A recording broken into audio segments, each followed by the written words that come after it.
నగరంలో వర్షం పడితే నీళ్లు ఫ్రీగా పోవటానికి 500 కోట్లతో 2014-19లో శాంక్షన్ చేసి దాంట్లో 55% పూర్తి చేసాం.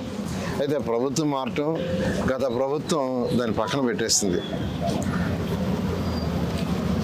ఈరోజు మన రాష్ట్రంలో విశాఖపట్నం పాపులేషన్ 20 lakhs. తర్వాత మనకున్న మున్సిపాలిటీలో పెద్దది విజయవాడ.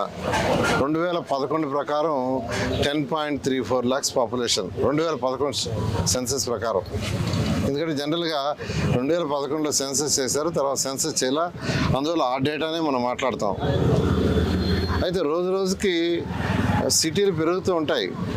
పెరుగుతూ ఉండేటప్పుడు దాన్ని దృష్టిలో పెట్టుకొని రాబోయే 30 సంవత్సరాలు దృష్టిలో పెట్టుకొని 2014లో 500 కోట్లు శాంక్షన్ చేసాం. అంటే రాబోయే 30 సంవత్సరాల్లో టౌన్స్ ఎలా డెవలప్ అవుతాయి, ఎంత ఎక్స్టెన్షన్ అవుద్ది, దానికి తగ్గట్టుగా డ్రైన్స్ ఎంత ఉండాలి, అవుట్ఫ్లో ఎంత ఉండాలి, ఇవన్నీ చేస్తే గత ప్రభుత్వం దాన్ని ఆపేసింది. దానివల్ల అనేక ఇబ్బందులు పడుతున్నాం. ఇప్పుడు వర్షం వస్తే దాదాపు విజయవాడలో 5-6 రోడ్లు 2 అడుగులు 3 అడుగులు లోతుంటున్నాయి. దీనికి యాక్చువల్గా ఇవాళ అధికారులని ప్రజాప్రతినిధులు తీసుకొని నేను ఈరోజు యాక్చువల్గా కొన్ని ఏరియాస్ తిరగడం జరిగిందండి. పుల్లెట్ డ్రైన్ అనేది ఒకటి ఉంది, Siddhartha college, Laila college, polyclinic area. ఎందుకంటే ఎక్కువగా అక్కడ బ్లాక్ అయిపోద్ది. తర్వాత నెక్స్ట్ వచ్చి ఎన్టీఆర్ సర్కిల్ టు దర్శిపేట, ఆ ఏరియా ఇవాళ విజిట్ చేశాను. అదేవిధంగా బెన్ సర్కిల్ ఏరియా, ఫ్లైఓవర్ కట్టారు కానీ వాళ్ళు వాటర్ పోయేదానికి పట్ల. అప్పటికి మా కమిషనర్ గారు ఒక వరుసలో గ్రిల్ పెట్టారు, అది 2వ వరుస కూడా పెట్టాలి. తర్వాత క్రాస్ ఇది కూడా ఇవ్వాలి. ఇప్పుడే నేషనల్ హైవే వాళ్ళకి చెప్పాను, మీరు పర్మిషన్ ఇచ్చేయండి, మున్సిపల్ కార్పొరేషన్ కంప్లీట్ చేస్తుంది. ఎందుకంటే వాళ్ళకి పర్మిషన్ తెచ్చుకొని వాళ్ళు ఢిల్లీ ఫైల్ పంపించి ఆ నుంచి వచ్చేలోపు చాలా టైం అయిపోతుంది. అందువల్ల ప్రజలు ఇబ్బంది పడుతున్నారు.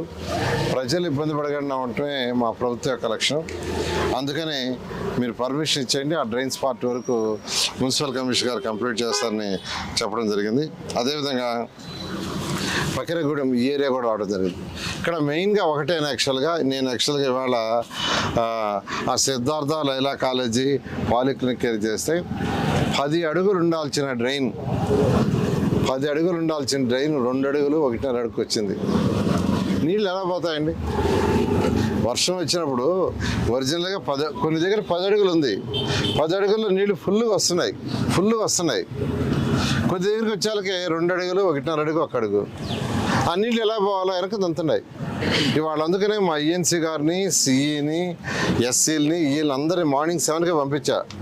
7 గంటలకు పోయి మీరు మొత్తం స్టడీ చేయండి, నేను వస్తాను, మీరు ఇప్పుడు ఫోన్ చేస్తే అప్పుడు వస్తాను, నేను కమిషనర్ గారు పొలిటికల్ పీపుల్ వస్తాం, మాట్లాడతామని చెప్పి యాక్చువల్గా ఇవన్నీ తిరగడం జరిగింది. ఎక్కడికక్కడ ఇన్స్ట్రక్షన్ ఇచ్చాను. నేను ఒక్కటే చెప్పేది, ఎక్కడైతే డ్రైన్స్ ఓపెన్ చేయాలో ఆ డ్రైన్స్ ఓపెన్ చేయడానికి ఎవరన్నా నిరుపేదలు ఇల్లు కట్టుకొని ఉంటే వాళ్ళకి టిట్కో హౌస్ కానీ ఏదైనా హౌస్ ఇస్తాం, దానికి రీప్లేస్మెంట్కి పోక తప్పదు. ఇక్కడ ఒకటే సొల్యూషన్, 10 అడుగుల యొక్క డ్రైన్ కొన్ని దగ్గరలు ఉంది, అది కొన్ని దగ్గర 2 అడుగులు 1 అడుగు ఉంది. ఎందుకంటే అటు ఇటు ఆక్యుపై చేశారు.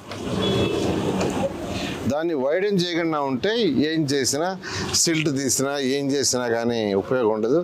అందువల్ల ఆ డ్రైన్స్ని దానికి కావాల్సిన బడ్జెట్ కూడా యాక్చువల్గా అటు మున్సిపల్ కార్పొరేషన్, కొంత సిఆర్డీ ఇద్దరు కలిసి యాక్చువల్గా చేసే విధంగా నేను ఏర్పాటు చేస్తున్నాను ఫైనాన్స్. అందువల్ల నేను ఒకటే రిక్వెస్ట్ చేసేది, అటు ప్రజాప్రతినిధులు కానీ వాళ్ళందరూ కూడా వాళ్ళకి నచ్చజెప్పి వాళ్ళు ఎవరిని ఇబ్బంది పెట్టం, పేదవాళ్ళని ఎవరిని ఇబ్బంది పెట్టడం ఈ ప్రభుత్వ లక్ష్యం కాదు. వాళ్ళకి ఆల్టర్నేటివ్గా టిట్కో హౌస్ లాంటి హౌసెస్,